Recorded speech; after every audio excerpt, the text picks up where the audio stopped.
The first time I saw the alien fleet, I wasn't even supposed to be on duty. My shift ended at Oro 200, and I was halfway through a bottle when Command sent a priority ping to my comm implant. It wasn't the kind of ping you ignore. Short, sharp, and with that undertone that says something ugly's about to happen. By the time I reached Ops, the whole place was humming with tension.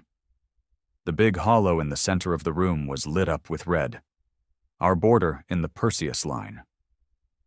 That red wasn't supposed to move. It had been static for 53 years. Tonight, it was bleeding inward. "Unknown ships," the officer at the display said, his voice flat but his eyes sharp. 18 of them, heavy tonnage, no transponders, ignored hails. 18. That wasn't a scout mission. That was a probe.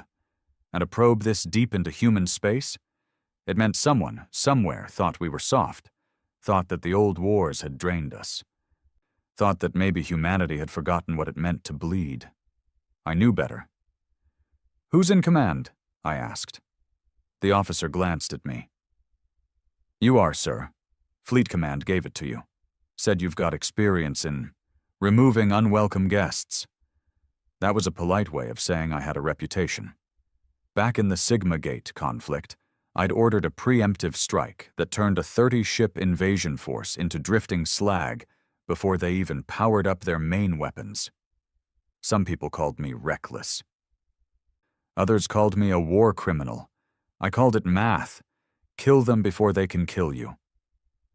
The alien ships were still pushing forward, slow but steady. They knew we saw them. They didn't care. They were counting on our hesitation.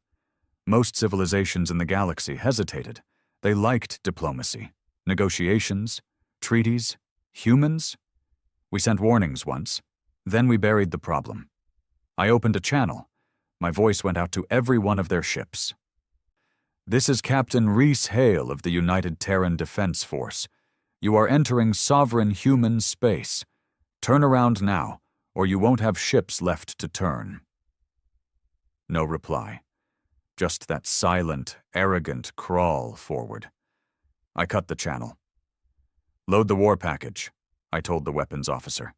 His jaw tightened. "Full spectrum?" "Full spectrum," I confirmed. "No survivors, no debris worth salvaging. Make it clear to the rest of the galaxy, we don't negotiate border violations." As the order rippled through the crew, I felt that old calm settle over me. Not peace, never peace, but that cold, surgical clarity that comes when you know the next 10 minutes will define whether your species is feared or pitied. They thought they could test us. They were about to learn what a one-way trip really meant. The first time I saw the alien fleet, I wasn't even supposed to be on duty. My shift ended at 0200, and I was halfway through a bottle when Command sent a priority ping to my comm implant. It wasn't the kind of ping you ignore, short, sharp, and with that undertone that says something ugly's about to happen. By the time I reached Ops, the whole place was humming with tension. The big hollow in the center of the room was lit up with red. Our border in the Perseus line. That red wasn't supposed to move. It had been static for 53 years. Tonight, it was bleeding inward. "Unknown ships," the officer at the display said, his voice flat but his eyes sharp. 18 of them, heavy tonnage, no transponders, ignored hails. 18. That wasn't a scout mission. That was a probe. And a probe this deep into human space? It meant someone, somewhere, thought we were soft, thought that the old wars had drained us, thought that maybe humanity had forgotten what it meant to bleed. I knew better. "Who's in command?" I asked. The officer glanced at me. "You are, sir. Fleet Command gave it to you. Said you've got experience in removing unwelcome guests." That was a polite way of saying I had a reputation. Back in the Sigma Gate conflict, I'd ordered a preemptive strike that turned a 30-ship invasion force into drifting slag before they even powered up their main weapons. Some people called me reckless. Others called me a war criminal. I called it math. kill them before they can kill you. The alien ships were still pushing forward, slow but steady. They knew we saw them. They didn't care. They were counting on our hesitation. Most civilizations in the galaxy hesitated. They liked diplomacy, negotiations, treaties, humans. We sent warnings once. Then we buried the problem. I opened a channel. My voice went out to every one of their ships. This is Captain Reese Hale of the United Terran Defense Force. You are entering sovereign human space. Turn around now, or you won't have ships left to turn. No reply. Just that silent, arrogant crawl forward. I cut the channel. Load the war package, I told the weapons officer. His jaw tightened. Full spectrum?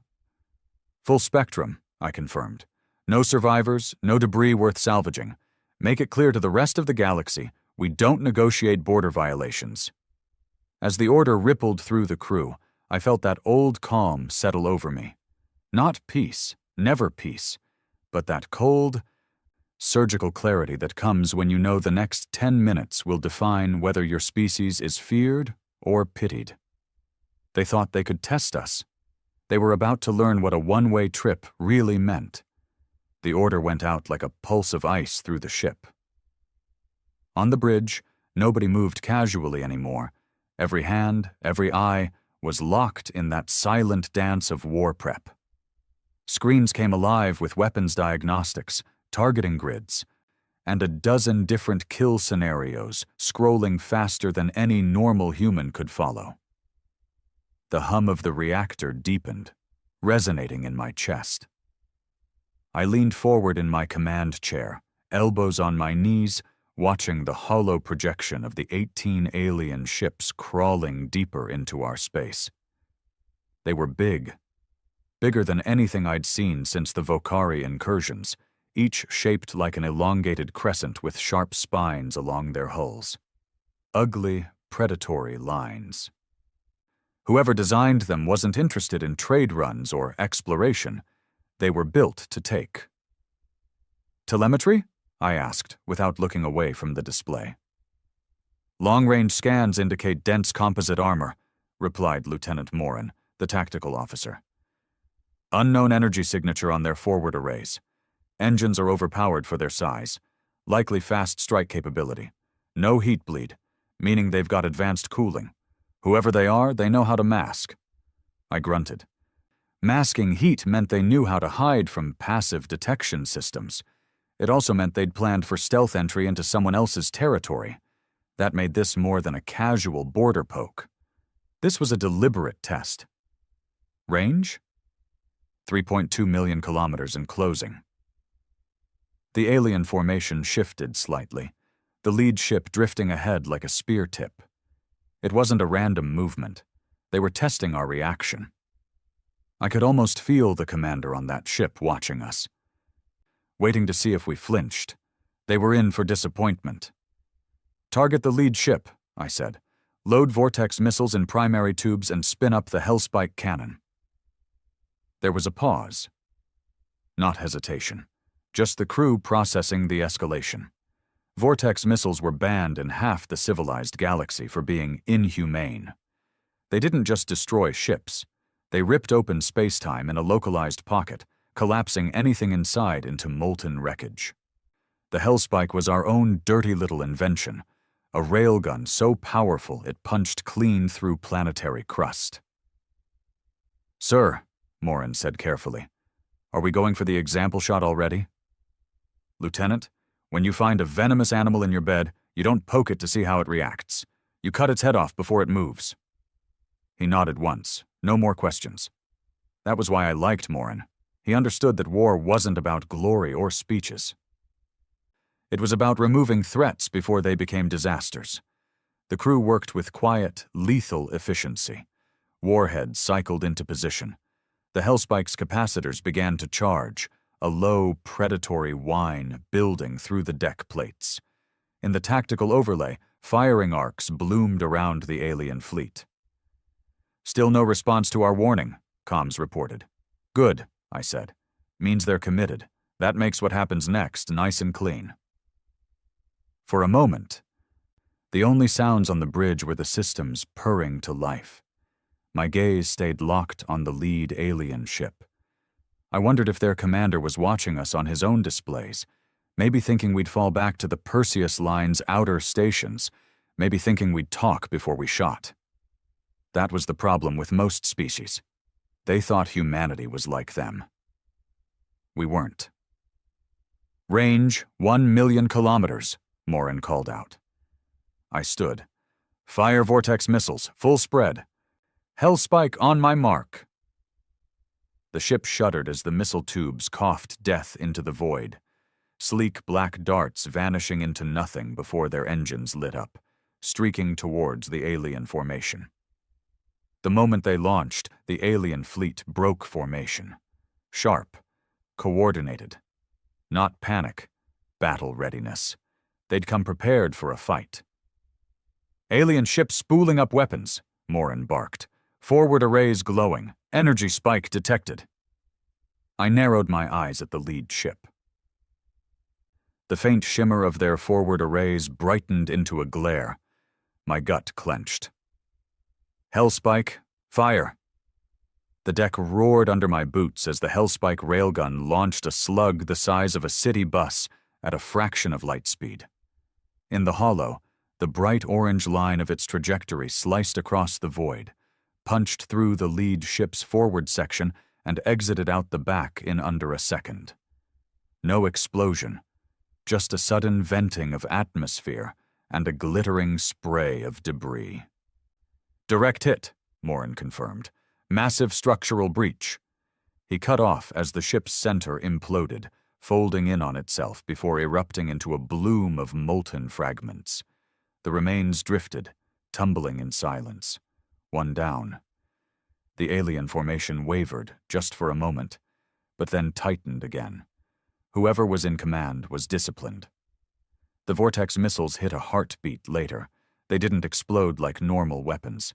Space seemed to bend, light distorting around the points of impact, before reality snapped back with a violent surge. 3 ships simply weren't there anymore. Gone, erased, like they'd been carved out of existence. The comms lit up with voices, panicked alien bursts in a language our translators struggled to catch. The gist was clear: shock, confusion, and rage. "They're turning weapons on us," Morin said, and the bridge filled with red threat markers. "Shields to maximum," I ordered. "Return fire with shard cannons. Aim to cripple engines. Then finish them." The ship dove into the fight like a predator smelling blood. Our shard cannons tore into their flanks, shards of hyper-dense metal punching through armor like paper. Alien plasma blasts hammered against our shields, flaring them in bright arcs. The deck shook with each hit, but the shields held, for now. 2 more alien ships went dark as their reactors overloaded. One tried to ram us, surging forward at insane speed. But we caught it mid-charge with a Hellspike round that split it in half like rotten fruit. The fight wasn't one-sided, though. Their weapons were stronger than I'd expected. A plasma strike clipped our port shield hard enough to make the lights flicker. Damage control teams reported hull scorching on multiple decks. Another hit jarred my teeth, and I caught the faint scent of burning insulation. But the crew didn't break.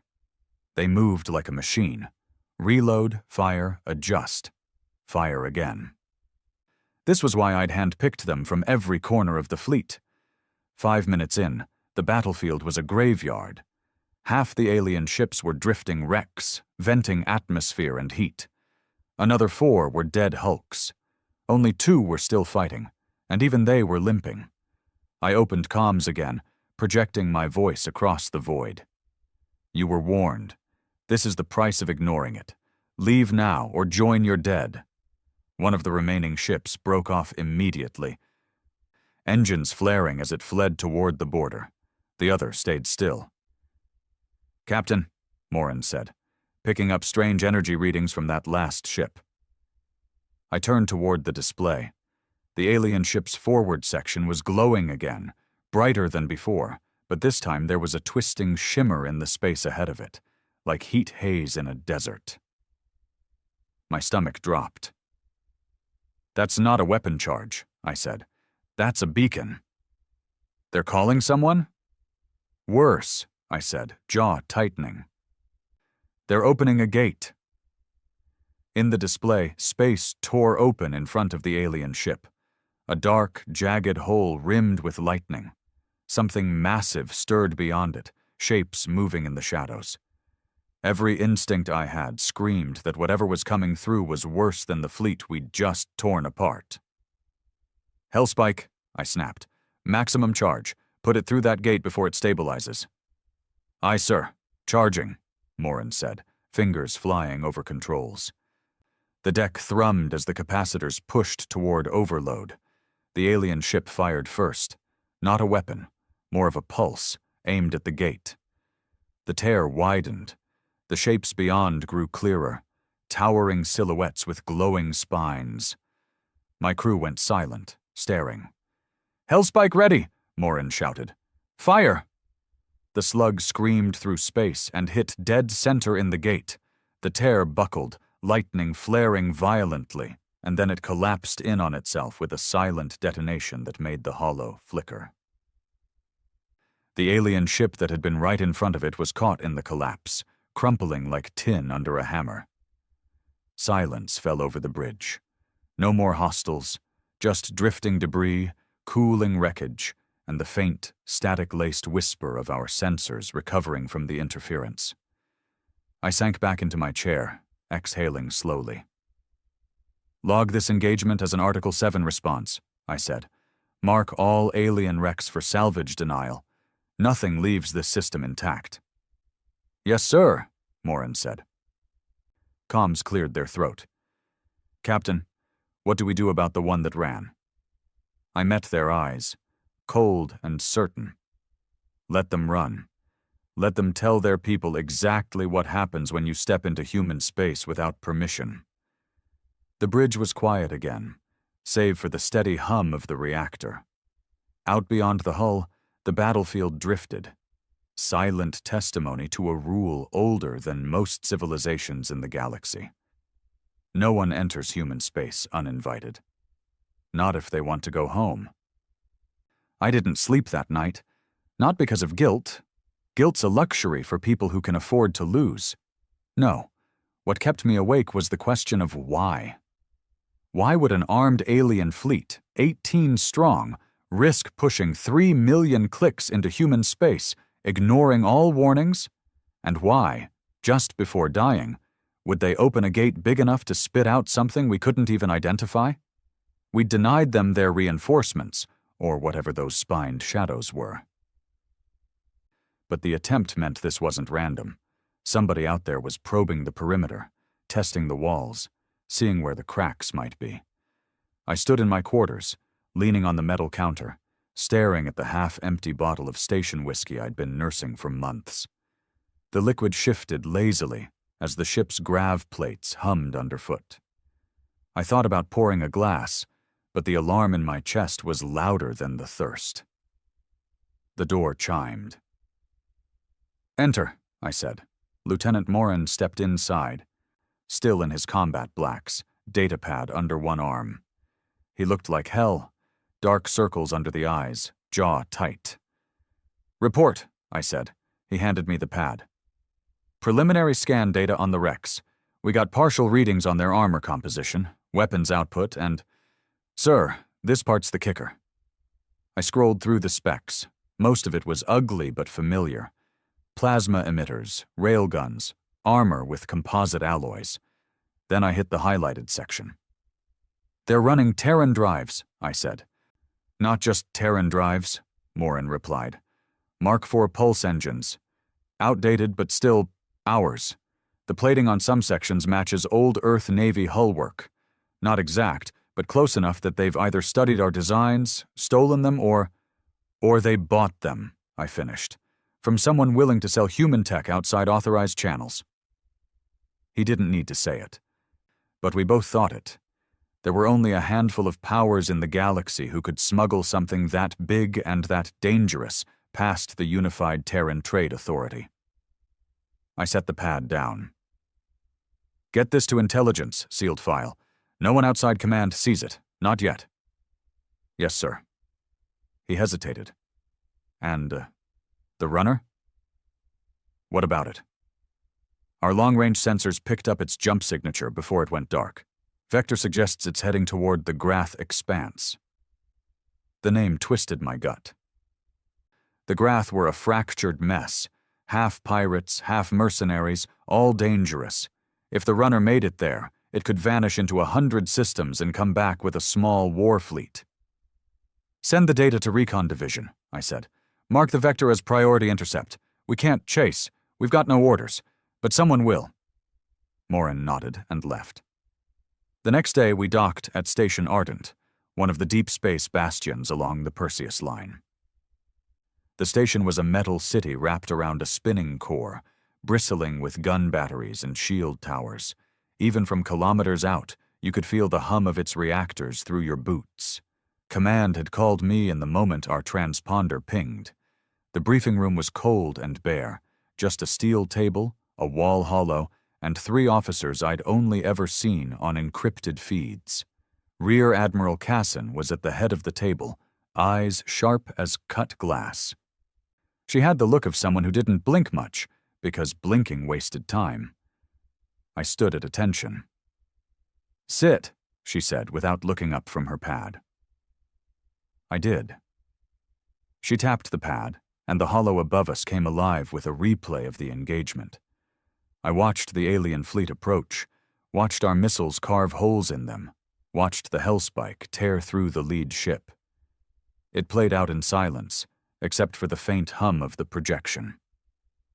When the gate appeared, Casson finally looked up. You saw this with your own eyes? Yes, ma'am. And you're certain it was a gate? As certain as I've been about anything in my career. Whatever was on the other side, we didn't get a clean look, but it wasn't friendly. Cassine leaned back. Intelligence thinks the ships were Grath-built, but the drive cores and armor suggest Terran origins, possibly black market surplus, possibly theft. Or a leak, I said. Her eyes narrowed. You have a name? No, but I have a guess. And it's not someone you'd catch running crates in a cargo skiff. Whoever did this has political cover. That landed in the room like a dull weight. None of them disagreed. She switched the hollow to a star map. A red line traced from our engagement point to the Grath Expanse. The runner made it, she said flatly. It jumped twice, switched IDs, and disappeared into a neutral port. 2 days later, long-range monitors picked up Grath chatter about a gate key. I frowned. Gate key? A portable activator, small enough to fit on a warship, strong enough to rip a hole between sectors. Illegal tech in every civilized system. You destroyed one gate. Now they might have more. That was bad. Gates weren't just faster than standard FTL. They bypassed every border, every defense grid, every patrol route. If you had one, you could appear over someone's homeworld without warning.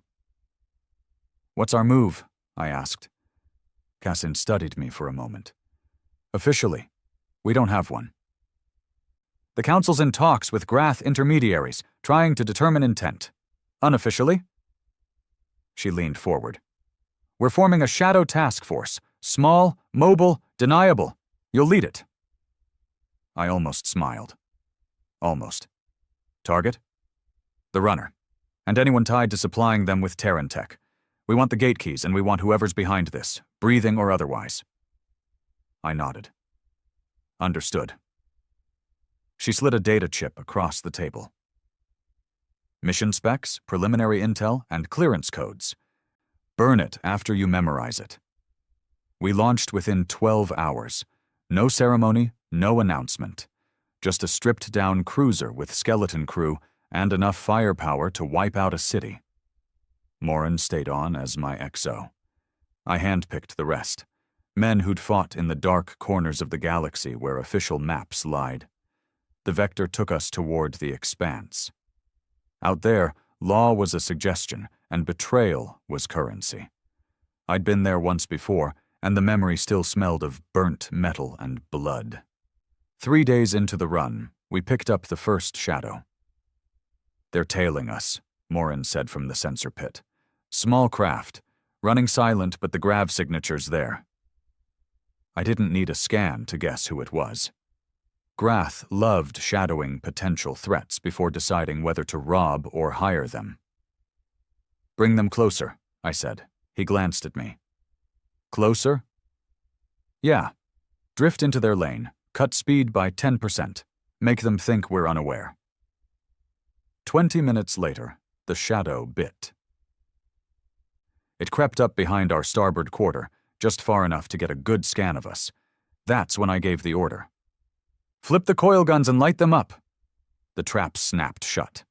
Our ship spun 90 degrees in an instant, coil guns roaring. The shadowcraft's shields flared once, then died. The next salvo turned its cockpit into molten slag. "Boarding team to Shuttle Bay," I ordered. "I want survivors." We got one.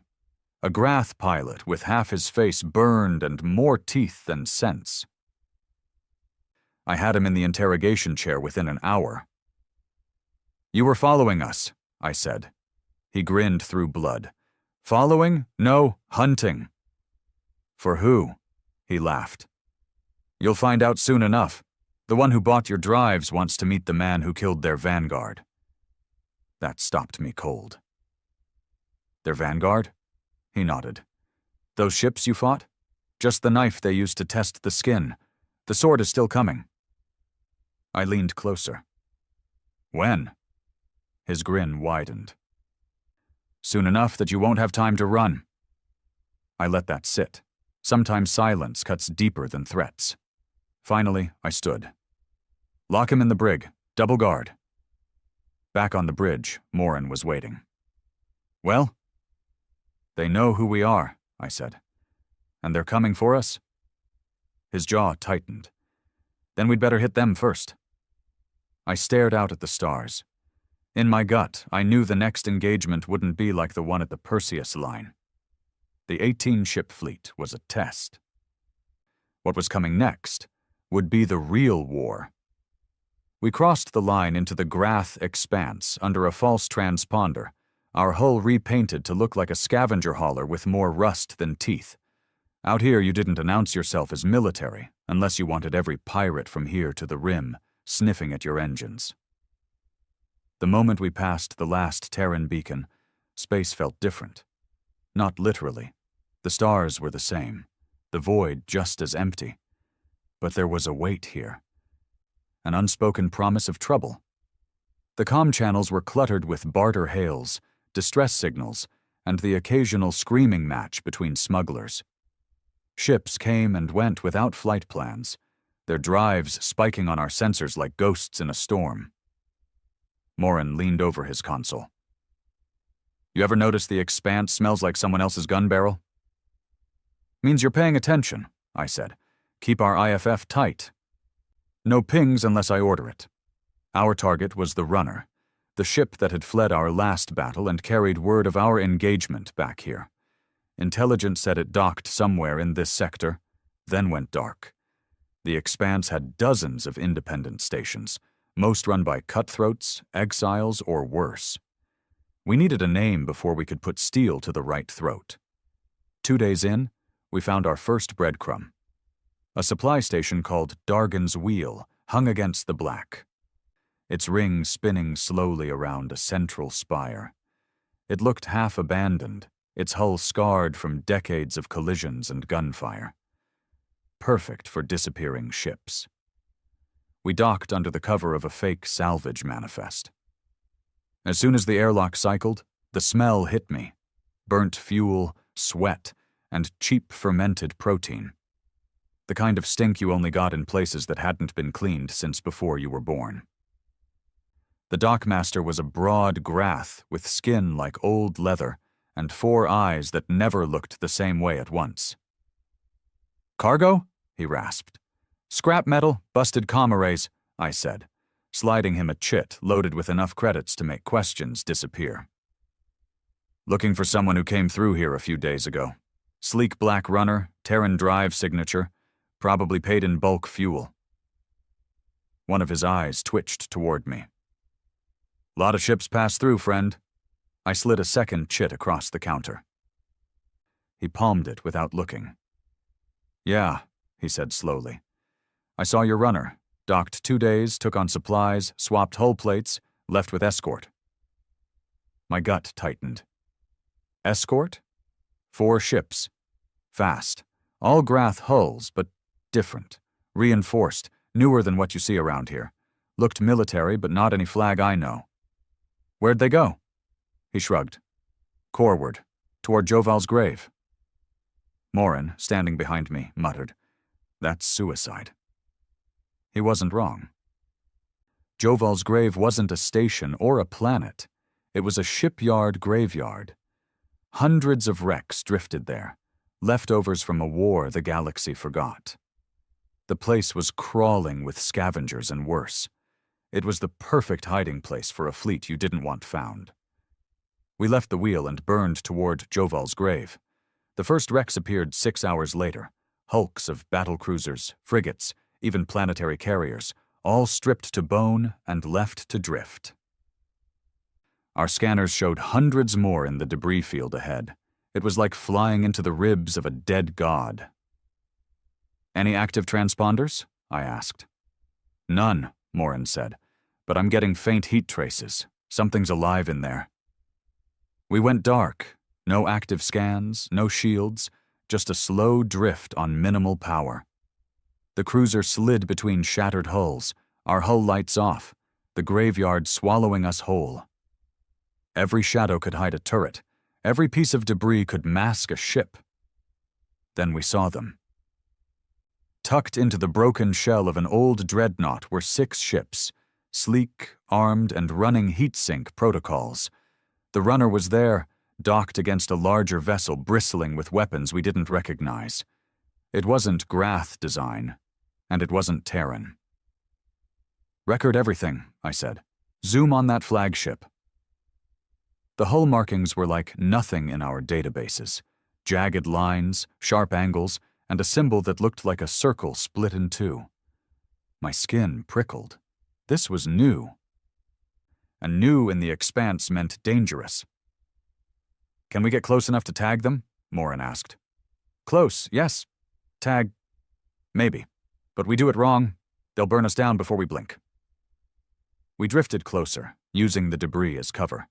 I kept my eyes on the flagship's weapon arrays. They weren't just for show. You could feel the power they held, even from here. Then a shadow moved behind it.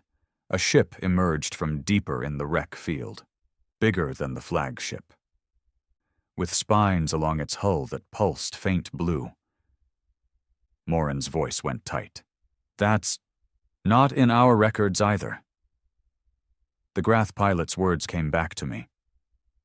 The sword is still coming. The big ship anchored alongside the others, and suddenly the whole scene made sense. This wasn't a base, it was a staging point. The runner had brought the Vanguard's killers here to meet their reinforcements. I knew what would happen if they finished refitting and moved. That fleet would vanish into the void until it reappeared somewhere we couldn't stop it, in Terran space, on our worlds, in our homes. We can't let them leave, Morin said. No, I agreed. But we can't fight them here, not with just us. One wrong move and we're dust. So we call command? I shook my head. Command won't authorize a strike without more proof. They'll bury this in committee while these bastards gear up. Then what? We bleed them before they leave. We set the trap over the next 6 hours. The wreck field was perfect for it. Metal, shadows, dead engines to hide behind. We planted micromines along the main exit vectors, masked their signatures to look like old debris. Morin recalibrated the Hellspike for rapid fire at short range, and we loaded every missile tube with cluster warheads. We waited. 2 hours later, the runner's engines lit. The rest followed, the big spined ship moving like a predator too slow to fear anything. They threaded through the debris, heading for open space. The first mine went off under the lead escort, shearing off half its hull. The blast echoed through the wrecks like thunder. The fleet scattered, weapons hot. We came in from the dark, coil guns blazing.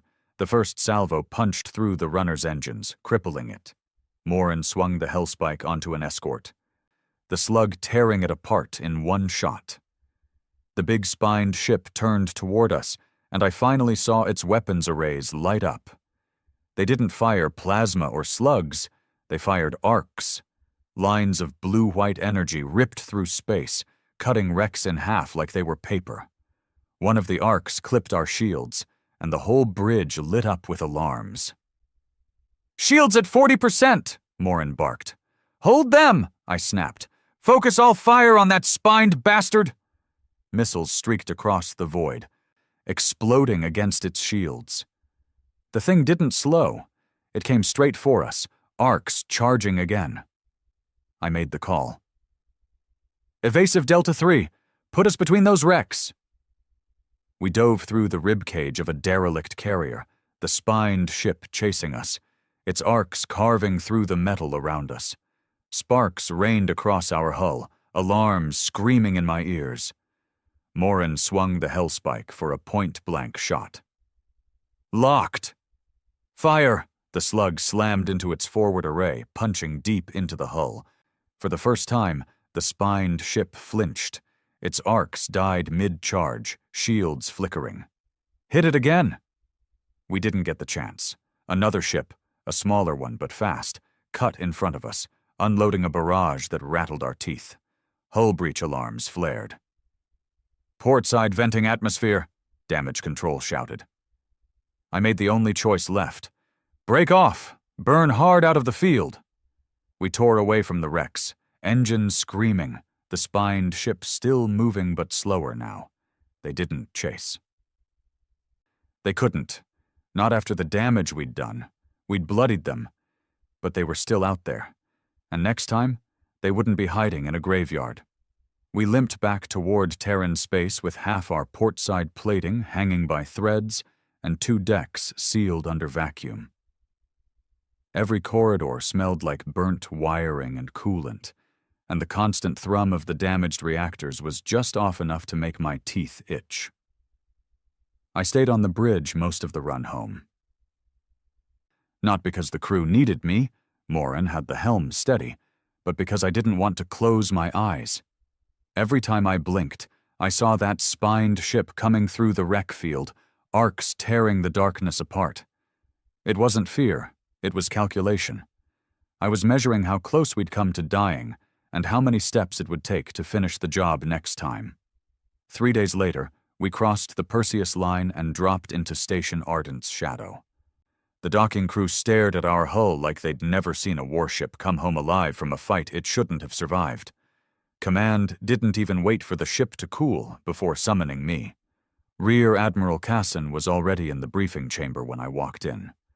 This time there were 2 new faces, Fleet Intelligence Director Orden and Defense Minister Rake. Both were political men, which meant both were dangerous in their own ways. Cassin didn't waste time. "Report." I dropped a drive core on the table. The metal cylinder was scorched and pitted, but its markings were still visible, the jagged split-circle sigil from the flagship in the grave. "Recovered from the runner we crippled," I said. "Markings match the ships we engaged. Not in our database, not in any Grath records. This is something new, and it's organized." Orden turned the core over in his hands, frowning. "What's their weapons profile?" "Varied. Standard Grath escorts running modified Terran drives, but their capital ship..." I looked at Casson. "Arcs, energy beams that shear through hull like paper. We took one glancing hit, lost 40% of our shields instantly." Rake spoke for the first time. "You said capital ship, singular. How many more?" I didn't blink. The grave had 6 smaller warships plus the flagship, all docked to that spined monster. My guess? That wasn't their whole force. That was a forward detachment. Silence settled over the table like a shroud. Casson finally broke it. And their intent? They're staging, I said. The runner didn't just flee, they went home. They were bringing the Vanguard's killers back to meet their reinforcements. Whatever fleet they're building, it's not meant to patrol borders. It's meant to invade. Rake leaned forward. Invade who? I let the question hang for a second. We were the ones who slaughtered their first fleet. You think they're going to aim anywhere else? Orden nodded slowly. We've been hearing rumors in the fringe colonies. Outposts going dark, freighters vanishing without trace, no confirmed survivors. We thought it was pirates. This fits better. The room divided fast. Rake wanted to mobilize the line, pull every available ship back to the border, and wait. Orden argued for shadow ops, quietly infiltrating the expanse to find the rest of the fleet before they were ready. Casson was somewhere between, her eyes locked on me like she was reading my mind. Finally, she said, Hale, you've seen them up close. You've hit them and lived. What's your recommendation? I didn't bother dressing it up. We go back. Not with a wall of battleships, not yet. We send in a strike group built for one purpose: cripple their capital ship before it leaves hiding. Without that, the rest of their fleet's just teeth without a jaw. Rake shook his head. Too risky. You get caught, you start the war you're trying to prevent. I met his gaze. Minister, the war's already started. They crossed our line with 18 ships. They opened a gate into our territory. They've already decided we're the enemy. The only question now is whether we hit first, or wait for them to bring the fight to our homes. Casson's mouth twitched, just enough for me to know I'd struck the right nerve. Rake sat back, silent. Orden tapped the drive core against the table. If we authorize this, you'll have no support beyond your own task force. No resupply, no reinforcements. You get caught, you're gone. I leaned forward. Then I'll make damn sure we don't get caught. We left Station Ardent under a false flight plan 2 days later. This time we had teeth. 2 corvettes and a stealth frigate running with us, all crewed by ghosts from the Covert Division. Men who didn't exist on paper, men who wouldn't blink if we ended up in a firefight with no quarter given. Morin stood beside me on the bridge, studying the course display. Same approach? No. Last time we came in through the outer grave. This time we'll slip in through the blind side, behind the old cruiser belt. More debris cover, less chance of someone spotting us before we're close enough to strike. And if they've moved, then we burn every shadow between us and the next lead. The run into the expanse was quieter than I liked. No pirate ambushes, no scavenger hails, just empty void. That's not peace. That's the kind of quiet you get before someone puts a knife in your back.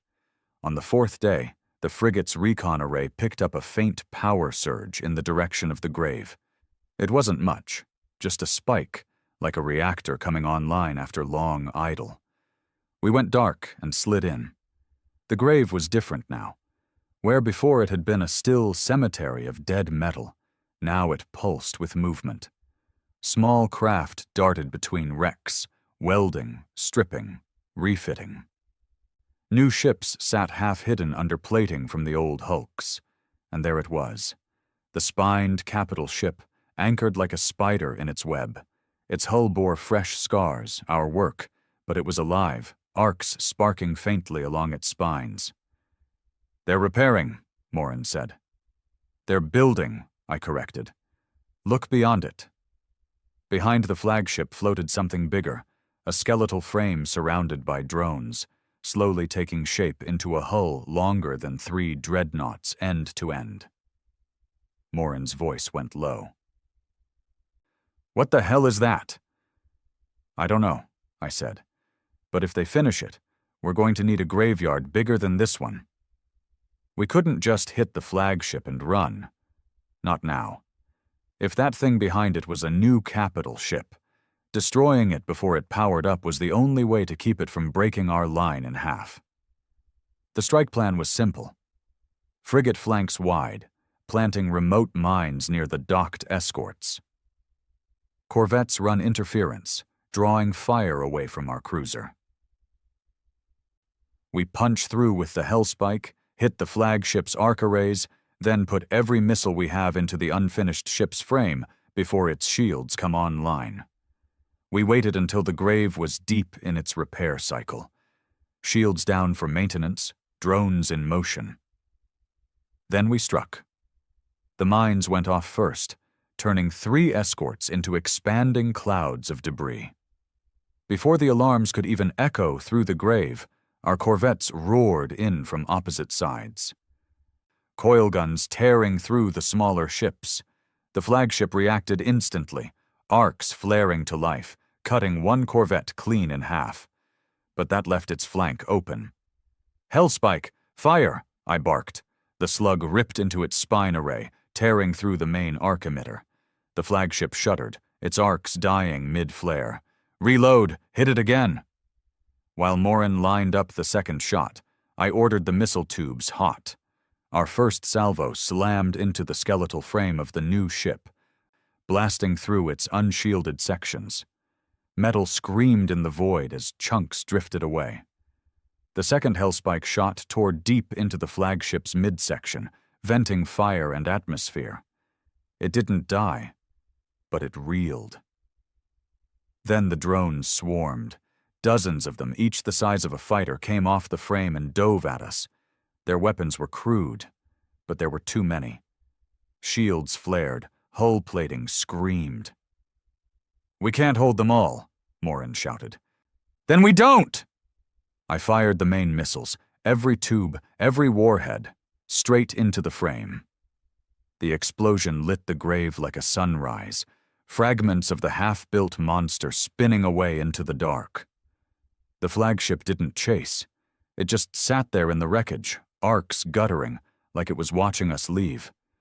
We didn't stay to see if it lived or died. That wasn't the mission. The Grave was burning, the frame was gone, and whatever war they were planning would now be delayed. But as we pulled away, I couldn't shake the feeling that the flagship's commander had let us go, like they'd decided this wasn't the real fight. That thought followed me all the way back to the line. We made it back to the Perseus line without firing another shot, but I knew the clock had already started ticking. We'd crippled their flagship's main arcs, torn apart their half-built monster, and turned their graveyard staging into a scrapyard. That kind of insult doesn't get forgotten. Command took one look at our combat recordings and classified them under Article 0, highest threat level short of an open declaration of war. Fleet intelligence started scraping every border sensor log, every trade route report, looking for the smallest ripple that might point to the spined ship's trail. It didn't take long to find it. 3 days after our return, a deep space mining colony on Vesta Prime went silent. No distress call, no system beacon, just dark. That colony sat a full jump inside Terran space, too deep for pirates, too quiet for a civil dispute. The Admiral's call came through on a secure channel before I'd even gotten off the bridge. "Captain Hale!" Cassin's voice was tight, stripped of every ounce of formality. "We've lost contact with Vesta Prime. Last telemetry shows an energy spike matching the arc weapons you reported." My jaw clenched. "The flagship." "We think so. And if they're already hitting colonies, they didn't come alone." "Orders?" "You're not just hunting anymore," she said. "You're defending our own house. Get to Vesta. Find survivors. Kill anything that's still there." We burned hard for the colony, cutting the normal safety margins on our drive cycle. The crew didn't complain. They knew what was at stake. Morin had the gunnery teams on constant drills. The medics prepped triage bays we all hoped we wouldn't need. When we dropped out of FTL in the Vesta system, the sight hit like a gut punch. The planet's surface was scorched in wide swaths, whole mining districts reduced to glowing craters. The orbital station was a skeletal ruin, chunks of it still drifting in a slow death spiral. and hanging over the northern hemisphere like a vulture was the spined flagship. It was different now, scarred from our last fight, plating patched with mismatched metal, but its arcs glowed steady. 2 smaller ships flanked it, and a swarm of drones moved between the wreckage, picking over debris. "Any Terran signals?" I asked. The comms officer's face was grim. "Faint distress beacon from Surface Sector 9. Could be a bunker. No orbital defenses left." Morin glanced at me. "We can go straight for the flagship or try to pull survivors first. We do one, we lose the chance at the other." I didn't like the choice, but it wasn't really a choice at all. "Survivors," I said. "We save who we can. Then we take the bastard's head."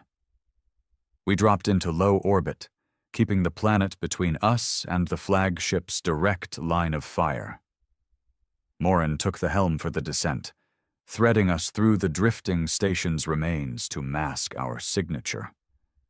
The bunker was buried under what had been a mining hub, now just blackened steel and slag. We landed hard enough to rattle teeth, our boarding team already in full armor. I went with them. Inside the bunker, the air was hot and stale. The lights flickered in long, slow gasps. We found 32 survivors, miners, station techs, a few kids, packed into the central chamber. They were filthy, dehydrated but alive. An older man with a bloodied sleeve grabbed my arm. "They came without warning. The arcs, they didn't just hit buildings, they hit people." His eyes were wild, haunted. "We saw them take bodies. Not just dead, alive." I didn't have time to ask why. The deck shook under our boots, an impact from above. "Captain," Morin's voice came through the comm. "Flagship's drones inbound, several dozen. You've got maybe 2 minutes before they're on top of you." "Get the survivors aboard," I snapped. The extraction was chaos. Drones screamed overhead, their weapons tearing through the surface like claws through paper. We cut down the first wave at the landing site, then pushed the civilians into the shuttle as the second wave closed in. By the time we broke orbit, the flagship had moved. It was turning toward us, arcs charging. "She's going to fire," Morin said, voice steady but eyes sharp. "Put the survivors in the shadow of the planet," I ordered. "Then bring us around, full burn toward her bow." He didn't ask why. He knew. We came at the flagship head-on, nose to nose. Its arcs lit space in searing blue, cutting close enough to burn our shields down to 20%. But I'd studied those weapons, how they cycled, how the arcs built charge. "Hell spike," I barked. The slug slammed into the same section we'd damaged in the grave, punching through the patchwork plating. The arcs died for 3 precious seconds. We used them. "All tubes, fire." Every missile we had left streaked across the gap, slamming into its forward array. The explosions ripped deep into its spine, venting glowing gas. One of its escorts broke formation, swinging wide to flank us. Morin twisted us hard, bringing coil guns to bear. We tore it apart in 3 salvos, debris scattering into the void. The second escort tried to shield the flagship, moving between us. That's when the frigate from our task force dropped out of FTL behind it and hit it with a full spread. The escort came apart in a spray of molten chunks. Now it was just us and the flagship. It didn't try to run. Maybe it couldn't. Or maybe its commander was as stubborn as I was. We closed the gap until the hull filled the viewport. I could see the scorch marks we'd given it before. The repairs half finished. I could imagine the crew inside, running to their posts, feeling the same cold clarity I did. "Hellspike, last round," Morin said. "Make it count." The slug tore through its midsection, and the flagship finally bled. Shards of armor, flashes of internal fire. It listed, arcs guttering out. "Break off," I ordered. We pulled away just as its reactor went. The explosion was silent, but it lit the system like a second sun, fragments scattering across the void. When the light faded, Vesta's sky was quiet. The survivors' shuttle cleared the atmosphere, docking with our frigate. On the bridge, Morin exhaled. "That's one hell of a message to send back to their people." "Yeah," I said, watching the debris spin. "The only problem is they've already gotten the one they wanted to send us." Because I knew, deep in my bones, that this wasn't their main force. This was just a strike to show they could reach into our heart and take what they wanted. And next time, they wouldn't leave 32 survivors. 3 days after we burned the spined flagship over Vesta Prime, the border alarms started screaming. Not a probe, not a vanguard. The fleet. Command's alert hit every ship in Terran space. Article 0 escalated to Article 1. That was as high as it got without the Council formally declaring war. Every combat-capable vessel was ordered to rally to the Perseus line. Civilian traffic was locked down. The deep colonies were put under blackout orders. We'd known this was coming. We just hadn't expected it so soon. Station Ardent became the eye of the storm. When we arrived, the docking bays were chaos. Frigates, destroyers, even freighters pressed into combat duty were loading munitions and fuel at a dead run. The station's corridors were crowded with troops, engineers, and medics moving with the tight, silent focus of people who'd already accepted that not everyone here would come back. Cassin's briefing was blunt. 28 ships confirmed on approach, she said, the holo display throwing their crimson icons across the room. We believe this is the primary strike group. Same split-circle insignia Hale brought us from the grave. 3 capital-class vessels, supported by heavy escorts and drone swarms. They're moving in a wall formation, straight for Sector Gate 9. Gate 9 was one of the primary access points to human space. Destroy it, and they'd split the line in half, cutting off our reinforcement routes. I scanned the fleet layout. The 3 capital ships were monsters, each bigger than the spined flagship we'd just destroyed. Their heat signatures showed multiple arc banks, plus unknown weapons embedded along their hulls. The escorts were heavy gunships, fast, armored, perfect for breaking through defensive screens. "What's our plan?" I asked. Cassin's eyes cut to me. "We hold them at the line. The fleet's massing here, and here." She marked 3 points along the defense grid. "Hale, you'll lead Strike Wing 2 at the center. You're our spear point. Hit them head on. Keep them from pushing through to the gate. You hold, the rest holds. You break, we lose." Her tone was matter-of-fact, but the meaning was clear. This was the line in the sand. The hours before a battle like that aren't quiet. They're too loud. Every system check, every weapons calibration, every last-minute repair feels like it's happening right in your skull. The crew didn't talk much. They didn't need to. Morin came up beside my chair as we cleared the station's outer docks. "You ever notice how time slows before the big ones?" "Means your brain's doing the math on how close you are to dying," I said. "Comforting as always, sir." We took our position in the center grid, flanked by 2 destroyers and a corvette squadron. Beyond us, the black stretched toward the enemy's entry vector. Our sensor screens tracked them as they closed the distance. 20 million clicks, 15, 10. And then we saw them. The enemy fleet came in like a tidal wall. 3 massive capitals at the center, each with spines glowing cold blue, surrounded by their escorts in perfect formation. Behind them, the drones formed a swarm that looked like a living cloud. "Arc banks powering," Morin reported. "Shields to full," I ordered. "Strike Wing 2, on my mark, we move forward and hold formation. Let them come to us." They did. The first volley from the capital ships lit the void, arcs carving straight through one of our forward frigates before its captain even had time to scream over comms. The wreck spun away, venting fire. "Return fire!" I barked. Our hellspike slammed into the lead capital, hammering its shields. The destroyers with us launched a coordinated missile barrage that splashed across the enemy's forward line. The corvettes darted in, coil guns tearing chunks from the escort's flanks, but they kept coming. The drone swarm hit first.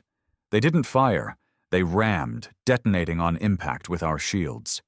The first wave cost us 10% in under 30 seconds. "Secondary batteries, target the swarm," Morin called.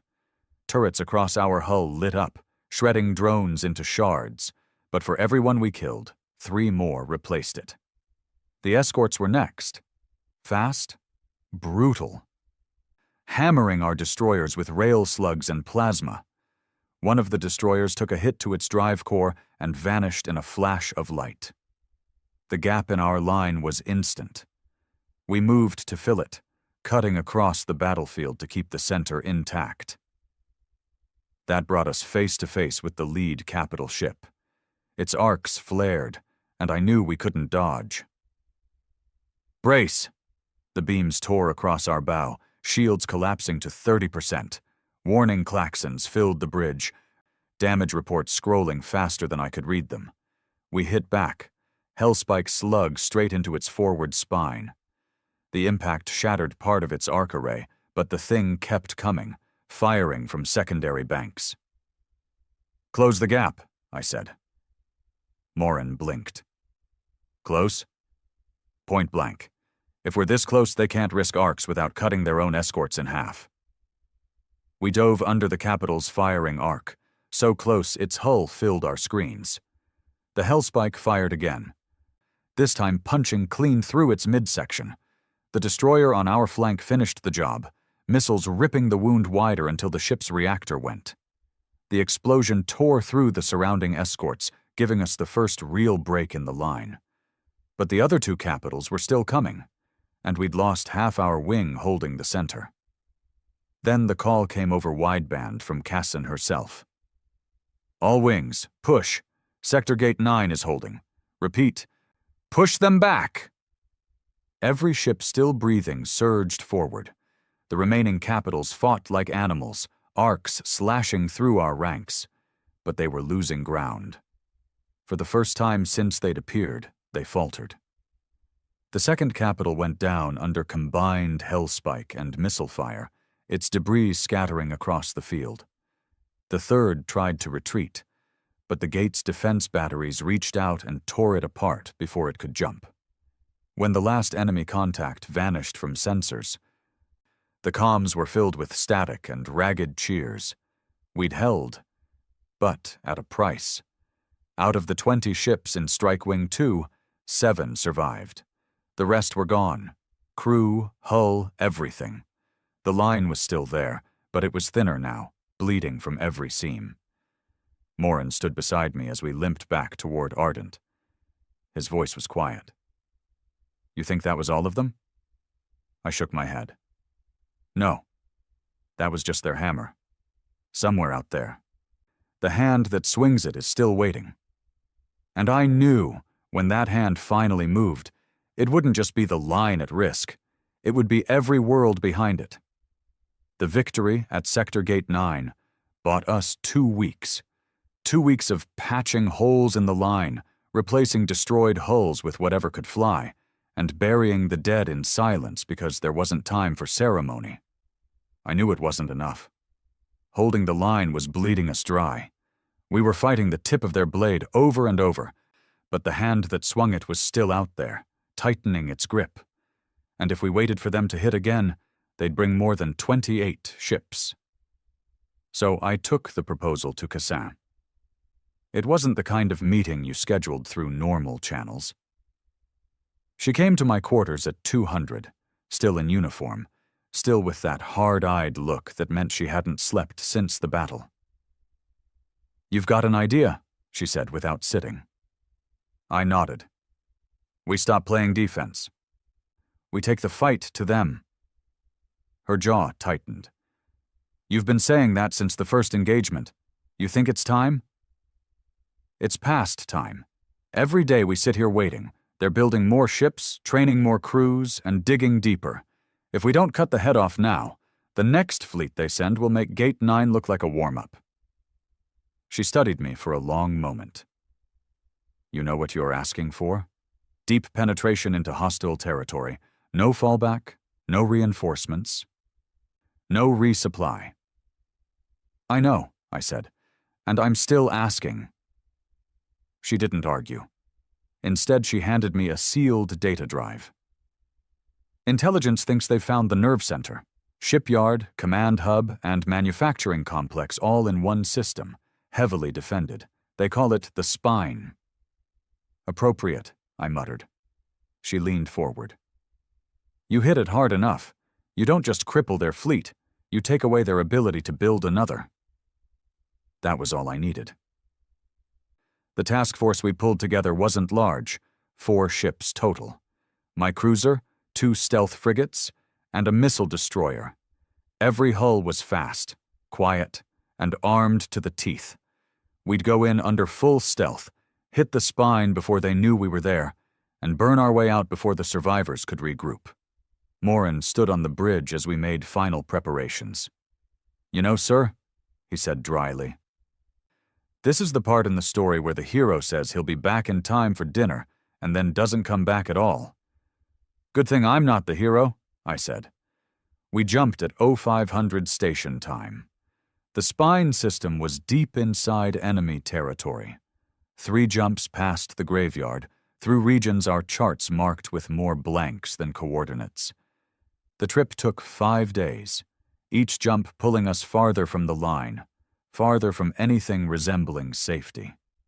When we dropped into the spine, the system lit up on sensors like a nest of hornets. The shipyard orbited a massive gas giant, its ringed silhouette outlined in the glare of a nearby blue star. Hundreds of small craft moved along its latticework, and at least a dozen capital-class ships floated in various stages of construction. The station itself was the size of a moon, with spines and docks stretching out like skeletal fingers. Holy hell, Morin muttered. No wonder they've been hitting us so hard. They've got enough here to double their fleet in a year. I didn't reply. I was too busy memorizing the layout, the dock patterns, the patrol lanes, the weak points in the station's armor plating. Frigates, I said. Circle wide. Lay mines along the escape vector. Destroyer, get those missile racks hot. The first strike was surgical. The destroyer launched a salvo of long-range torpedoes at the outer dockyards, timed with the frigate's simultaneous assault on the station's sensor arrays. The result was chaos. The shipyard's perimeter lit up with alarms, escorts scrambling in every direction to find attackers they couldn't see. We dove straight for the central command tower. The Hellspike roared, punching through its forward armor and shredding comm relays. Target the dry docks, I ordered. Don't give them a single ship they can send back to the line. Missiles and coil gun rounds slammed into the nearest dock, tearing half-finished hulls into debris. One capital ship, barely weeks from completion, crumpled inward as its reactor went critical. But stealth never lasts forever. A wave of escorts came at us from the far side of the station, fast and tight. The first volley hit our shields hard enough to send sparks from the bridge ceiling. Shields at 60, Morin shouted. We turned into them, coil guns blazing. 2 escorts went down in the first pass, but the others pressed closer. Drones poured from the station like angry insects, forcing the frigates to break off their mine runs and start cutting them down. The destroyer took a heavy hit to its aft section, venting atmosphere. I watched its captain swing it broadside anyway, unleashing its entire missile payload into the station's main reactor tower. The blast lit the system like a sunrise, chunks of the spine spinning away into the void.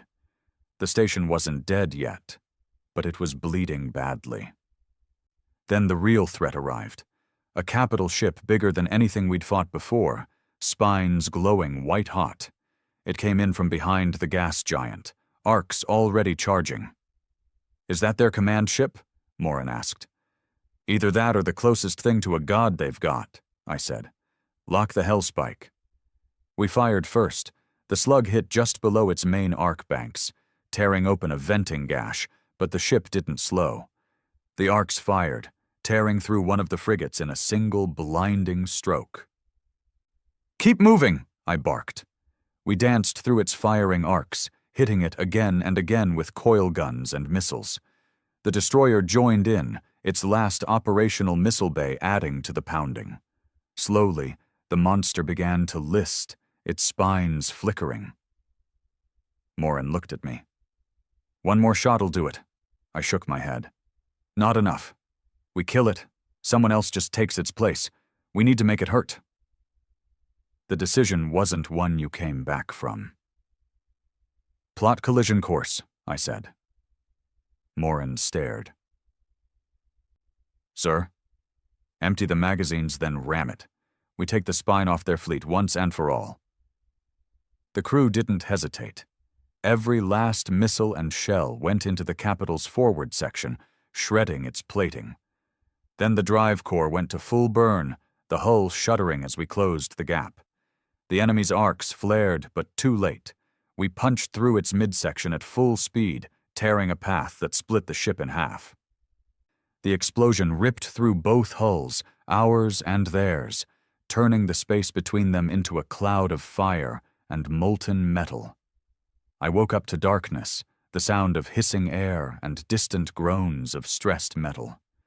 The forward viewport was gone, replaced by the black of open space. Morin's voice came through the comm, faint but alive. We got it, sir. The station's gone. The spine is gone." I let out a breath I didn't know I'd been holding. "Get whoever's left to the frigate," I said. "We're going home." When we limped back across the line 2 weeks later, the galaxy was quieter. No more raids, no more probes.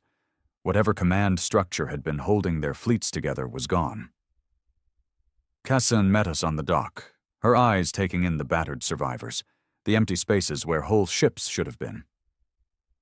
"You did it," she said quietly. I shook my head. "We bought time. That's all war ever gives you." But as I looked back at the void, I knew one thing was certain. No one would enter human space uninvited again. Not for a very, very long time.